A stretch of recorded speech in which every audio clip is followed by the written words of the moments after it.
गणेश नाइक ने ठाकरे बंधु महायुति और प्रभारी पद को लेकर पार्टी की स्थिति स्पष्ट की है। ठाकरे बंधुओं पर बोलते हुए कहा कि हमारी पार्टी के प्रवक्ता है, इस मुद्दे पर पार्टी की आधिकारिक भूमिका वही रखेंगे। महायुति होनी चाहिए, ऐसी इच्छा केंद्र और राज्य नेतृत्व ने व्यक्त की है, लेकिन यह गठबंधन सम्मानजनक होना चाहिए, यही हमारी स्पष्ट भूमिका है।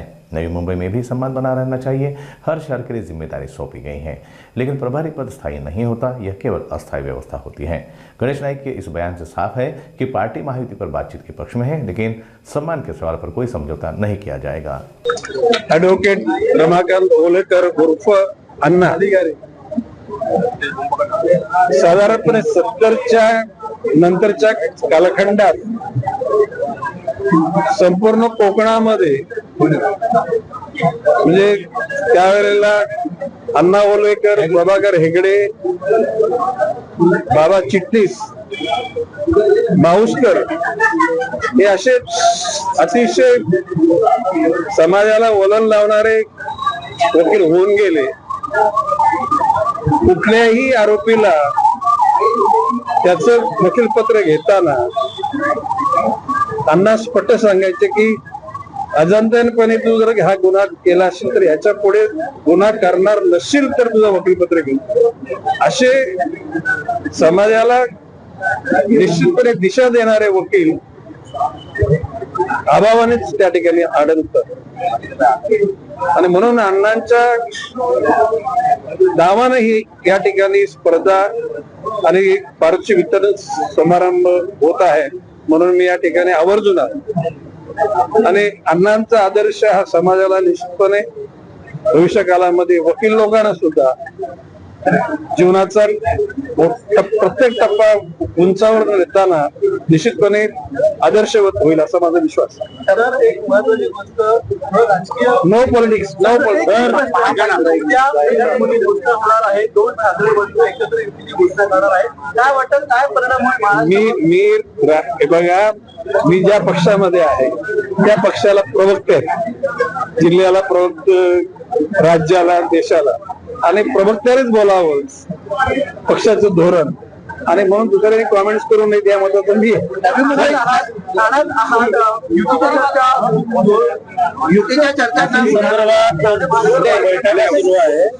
केंद्रीय नेतृत्वानं आणि राज्य नेतृत्वाने सुद्धा महायुती व्हावी अशी इच्छा व्यक्त केलेली आहे, परंतु ती सन्मानजनक व्हावी अशा प्रकारची भूमिका त्या ठिकाणी आहे। त्याच्यातून काहीतरी चांगलं निघेल अशी अपेक्षा करू। देखील युती होतं वाटते। सगळ्याच ठिकाणी चांगलं वातावरण व्हावं, महायुती व्हावी अशी इच्छा आहे, तर ती सन्मानजनक व्हावी ही सगळ्यांची धारणा आहे। परीक्षा होणार आहे, परीक्षा घेतली जाणार आहे। पाहिलं तर लोकसभेमध्ये विधानसभा झाली, आता खऱ्या अर्थ महानगरपालिका लागलेली आहे। खऱ्या अर्थाने प्रत्येक पक्षाची या ठिकाणी जनता परीक्षा घेणार आहे। आता बाब असे की जनता चांगल्या विचाराच्या लोकांच्या बरोबर, चांगलं काम करणाऱ्यांच्या बरोबर आहे, हे आता सिद्ध झालेलं आहे। भविष्य काळामध्ये अशाच विचाराबरोबर जनता राहील असा विश्वास व्यक्त मला कोणाच्या अपेक्षेवर बोट ठेवायचं नाही।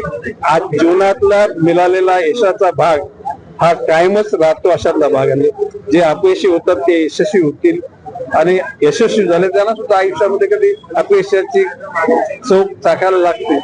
सातत्यानं जे जनसामान्यावर राहतील त्या लोकांचं यश कायम राहील।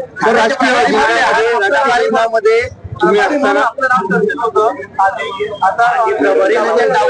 प्रभारी म्हणून दिलेला आहे, आधी काय झालं तर बाब अशी आहे की ह्या निवडणुका एकाच वेळेला लागल्या अशी सुरुवातीला अपेक्षा नव्हती, परंतु आता एकाच वेळेला निवडणुका लागल्या कारणानं प्रत्येक शहरामध्ये एक जबाबदार माणूस त्या ठिकाणी असावा या उद्देशाने केला, आणि शेवटी पक्षाला शेवटी एकेका शहराकरता जबाबदार माणूस देण्याची भूमिका वाटली आणि ती दिलेली आहे। त्याच्यामध्ये काय आता हे काही प्रभारी पद, हे काही कायमचं कोणाला काही खिला मारलेलं नाहीये, तात्पुरतच असतं. नगरसेवकांच्या सीट्स मागत आहे, 55 नगरसेवकांच्या सीट्स नवी मुंबईमध्ये शिवसेना मागत आहे, कसं बघताय? नाही, त्या एकूणची वाटाघाटी करणाऱ्या कमिटीमध्ये मी नाहीये, ते दुसरे सदस्य.